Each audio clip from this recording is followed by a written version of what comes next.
any impressions of his lessons, and then did you remember some of Well, the elements of well, yes, his of course, lessons? because of course you know. Are we running? Okay, okay, okay. Oh Yeah. yeah, we are. Yeah. Jacobs, as you probably know, was a student of physiology, so he understood the mechanics of breathing, and so well, and he invested a lot in the various actually medical apparatus to measure breath capacity and lung flexibility. And all these things. Actually, it's the same. It's very similar to the test that you would get if you were being tested for emphysema, because I think it's called a spirometer. So the spirometer measures your ability to exchange the air, and it measures flexibility of lungs, how much air you can get in quickly and how fast you can get it out and in and out.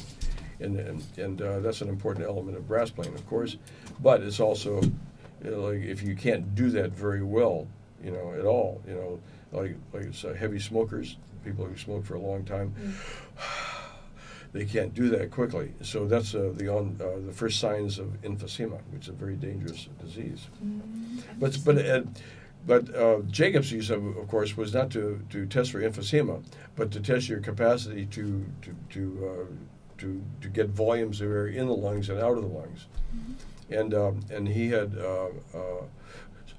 So when I studied with Jacobs, I was a senior in school. So I had already been studying with Chikowitz for 4 years, and so essentially what was happening was that what Jacobs was saying was a confirmation of everything that Chikowitz had been teaching me. So. Did I get a significant spark of something brand new from Jacobs? No, because Chikowitz had been talking about it to me for years, and but Jacobs' expression of the concept was unique to him, his personal expression, supported by all this apparatus, measuring airflow. Sustaining and airflow. There was a little. I think you've probably seen the device that's famous. A little tube with a little bubble or a little cork in it, and you just try to hold that cork at the same place to measure your ability to make it a consistent airflow. Well, that's one way of looking at it. But also, if you're just like you're playing a sound, you could hear in the sound. Whether you make it a consistent airflow or not. And that's, with Chikowitz and many other teachers, the measure of how we're doing it is in the sound. We always listen to the sound to determine the result of our efforts and then make adjustments or modifications if we need to. So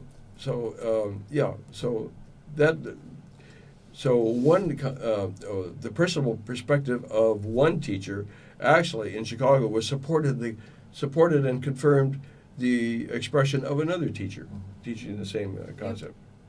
Was the way it seemed to be. それは日本にはないんで、今の器具って売ってるんだけど、それ使うことはある。そのさっきのコルクが玉がね、玉が浮くやつっていうのは売ってんのよ、日本でも。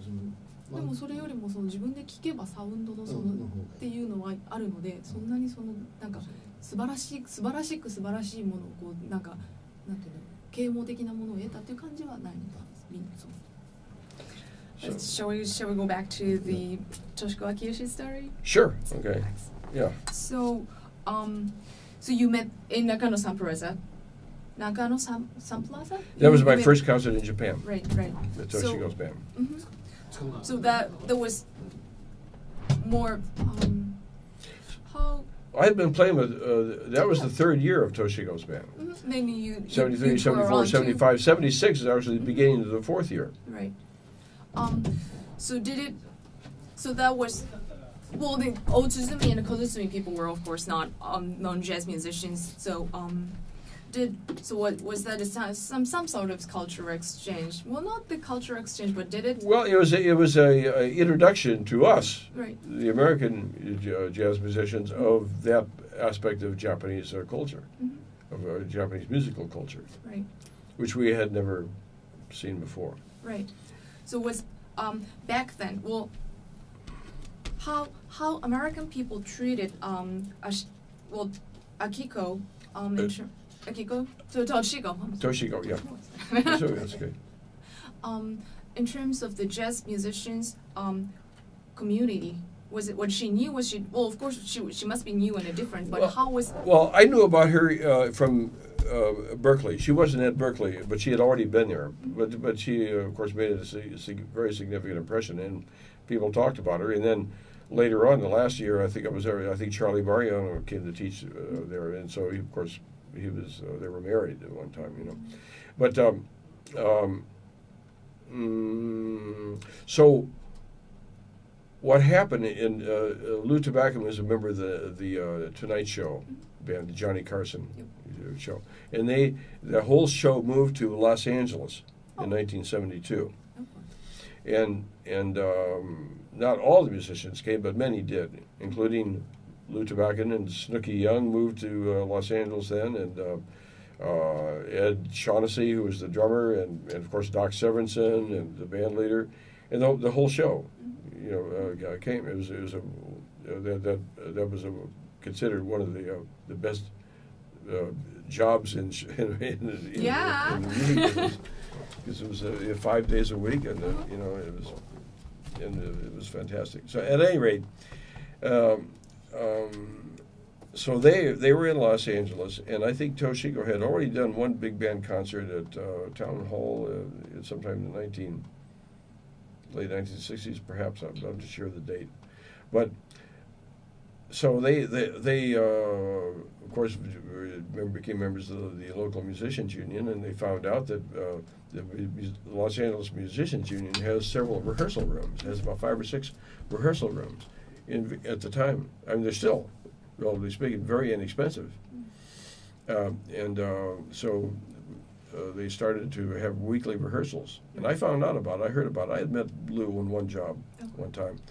And I asked him if he was going to have any rehearsals or do anything. And they were thinking about it. That was the end of 72. And then in 73, they started, and there was a chair open, and it was being kind of formulated. Toshiko's music was considered to be not the normal big band music. It was a little.